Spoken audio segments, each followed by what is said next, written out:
I searched my sister's name on the dark web. I now know why she went missing. I've always heard of the horrifying stories surrounding the dark web.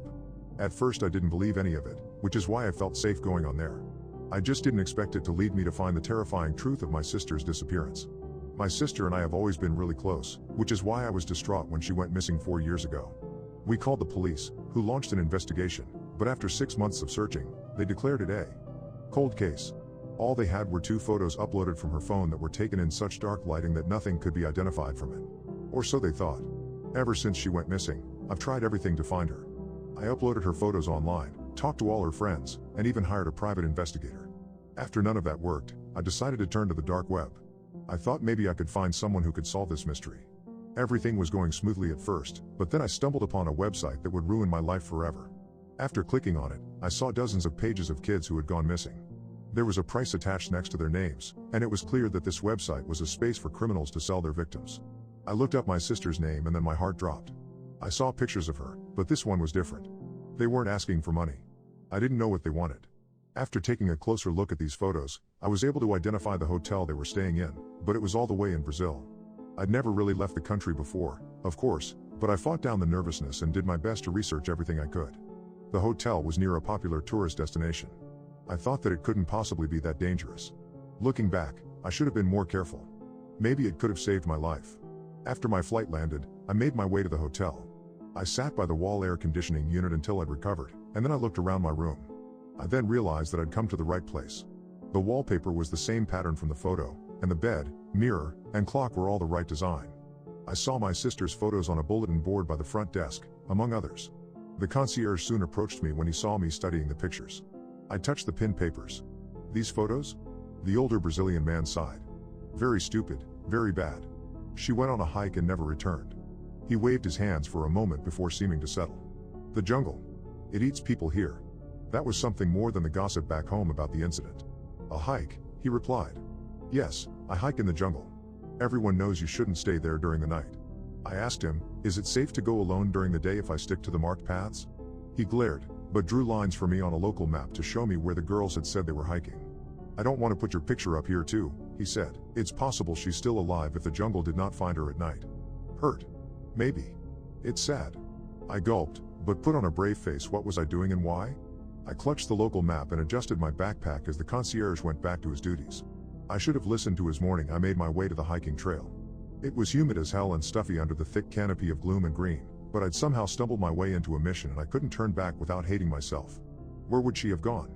For hours? I followed the path they'd indicated to the concierge until I reached the fork in the narrow, overgrown trails. One path followed the black line he'd drawn, and the other led to what looked like a gorgeous waterfall basin. Maybe she'd gone the less traveled path. In the hopes of taking gorgeous pictures for her online profiles, I carefully made my way down the waterfall and then nearly stumbled over a shoe. It was a dirty American sneaker, and I picked it up to examine it. Jumping back and letting out a short scream of shock, I threw it down on the ground and had a foot in it. A goddamn foot. Holding back overwhelming revulsion, I peeled back the tongue of the sneaker to confirm it was a female foot. I can still remember the swarming flies and budding maggots in that stump of red flesh. I leaned back against the root-sprouting dirt wall behind me and tried not to throw up. I'd come all the way out here to find a rotting foot. I checked my cell phone.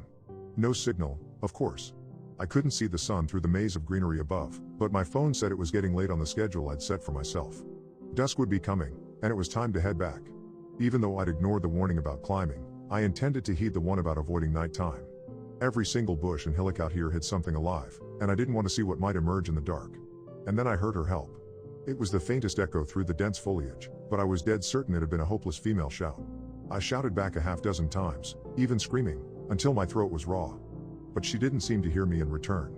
Or maybe she was incapable of shouting again. It hit me. One rotting foot didn't mean my sister had died. If only I'd gone home 30 seconds earlier, I would never have kept looking.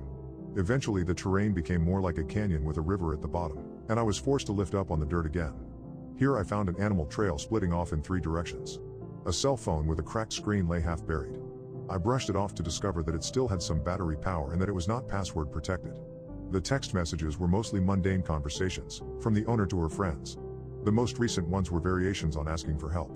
There was no information there about what had happened. But then I checked the pictures on her camera. Beyond all the typical selfies and photos of the airport, the flight and the hotel, there were a few of the jungle. I just reversed the waterfall and then the very path I was standing on. The next picture seemed to be taken from hiding between the leaves. The image showed a man brandishing a knife and peering into the underbrush opposite. I still couldn't see his face, but he was dressed in local, where I recognized from the shop. Had he seen the girls at the hotel and followed them out here? This was serious. I needed to be ready for a fight or to run. Suddenly tense, I put my backpack down, hid it under a few bushes. I then swiped slowly through the photos. The next few were of the trail I was on, and I followed it step by step, retracing the path the girls had gone. The man was not in these pictures. They seemed to be photos of landmarks that might help them find their way back. Many were blurry and had been taken in haste. No doubt they've been running. I couldn't shout anymore either, not without potentially revealing my presence to that man, and he cut off one of the girl's feet or something. How would her foot ended up back by that waterfall? Swipe, there's the rock. Swipe, okay, there's the bend. In the swipe, there's the arranged stones to mark a direction when no other landmark would suffice. A few more swipes and I was back where I'd started. The animal trail split off in 3 directions and I could hear the river out beyond the trees, so they'd come full circle by accident. Realized they were lost, then what? Drop their phone here in frustration? Or had they run into the man with the knife again and gotten caught? If there were 3 paths out of here and 2 looped to one another, that meant the middle one had to go elsewhere, right? I heard a noise behind me. World saw nobody and nothing. I stared out into the jungle as dusk swept a dim shroud between the trees and stayed too long and night was almost upon me. I had to go home. What was I going to do? Fight a knife-wielding madman in the dark? I could get the cops and bring down the cavalry. And then I heard her help. It came from down the middle path. As it became harder and harder to see, I crept down that middle path. If there was someone out here, I would only have a split second to strike back or run. The only advantage I had was that they had no idea I was here, and it was as hard for them to see me as it was for me to see them. As long as I only checked the phone intermittently to keep its light to a minimum. Swipe, a picture of the middle path in gloom, all right. On a night sometime earlier this week they'd gone this way. Had they again looped back somehow to drop this phone? I swiped ahead a few times to see multiple shots of the path I was on. I stopped at a shot of the knife-wielding man from the side. All that could be seen was a silhouette in deep forest dusk. Looking at the shot disturbed me. Was I witnessing the events leading up to someone's murder? I swiped back to the path shots and continued following their trail. When I reached the spot where the man's picture had been taken from the side, I heard something crunching out in the darkness. I froze for what felt like an eternity as dusk began to approach night. All my senses told me that something was out there. Something was waiting and watching with malicious intent, perhaps even with glee. I could feel it. As absolute darkness fell, a change came over the humid and dense air. The birds went quiet and my ears stopped hearing their shrieking calls with a sudden internal echo. I thought I'd gone deaf for a moment, but I could still hear my own breathing moving step by step back down the path and behind a boulder. I got out the phone to light my way and to check for the pictures. Help! I turned my head suddenly to try to get a bead on the screen. In the absolute silence, it sounded closer, somehow. Help! It was loud this time, painfully loud, and I sliced an empty darkness. The light from the phone showed nothing ahead, just unmoving leaves and fronds. I held the knife forward with no idea what I could even do with it, until a series of flashes went off right behind my head. Was it behind me? I ran for my life down the dirt, climbed along the river canyon in the dark, leapt up the screes, sprained my ankle. That's what I remember, limping along the path I'd come down earlier that day. I'd lost my backpack and the map inside it. I thought I could remember, but the jungle transforms at night. All of the landmarks I looked for were impossible to find in darkness, and I knew something was out there hunting me. I made it out of there, but not for nearly a day. I spent that night crammed into a small rock hollow with stones piled up to block the entrance and only enough space for my knife to stab out all night long. Help! Help from right outside my hollow, then laughter and random bits of conversation mimicking what the 2 girls had said to each other before danger had found them. It had stalked and watched them for hours before night had fallen. A foot, that was all that was left, a foot severed by powerful jaws. When dawn finally rolled around, my sleepless body practically dragged itself out of its own accord. I don't fully remember what happened when I returned to the hotel, but they took care of me and I did not tell them I found her cell phone. And you know what? It's been 5 days and I'm supposed to fly back to the States tomorrow night, but I happen to know I'll never make it. I sit in my hotel room and stew in my own nightmare. I can hear it calling from the deep of the night.